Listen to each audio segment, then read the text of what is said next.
আজকে দেখাবো চিটাগং এর বেস্ট কাচ্চি কোথায় পাবেন, যেটা একবার খেলে আপনি বারবার খেতে যাবেন। তাই আজকে আমরা চলে যাচ্ছি কাচ্চি ডাইনে, তাদের জামাল খান লোকেশনে। ভিতরের পরিবেশটাও ছিল বেশ ভালো, সিম্পল ভাবে ডেকোর করা। আজকে তাদের মেনুর বেশ কয়েকটা আইটেমই ট্রাই করব। যেরকম প্রথমেই ছিল এই চিকেন দম বিরিয়ানিটা, তারপরে ছিল তাদের মজাদার জালি কাবাব, আরো ছিল আমার অল টাইম ফেভারিট কাচ্চি ডাইনের চিকেন রোস্ট।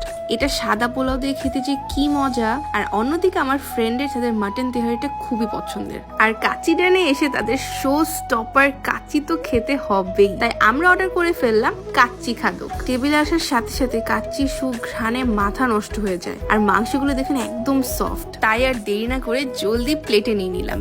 লেবু চিপে যখন প্রথম বাইটটা দিলাম, উফ সে কি স্বাদ। তাছাড়াও এখানে আরো ছিল বোরহানি আর বাদামের শরবত। বোরহানির ব্যালেন্সটাও ছিল খুবই ভালো, আর বাদামের শরবতটা আমার সবসময় প্রিয়। আর এই অসাধারণ দুপুরের লাঞ্চটা আমরা শেষ করলাম তাদের মজাদার ফিরনি দিয়ে। চিটাগং এর কাচ্চি ডাইন জামাল খান লোকেশনে কিন্তু উপরে তাদের একটা কমিউনিটি হলও আছে।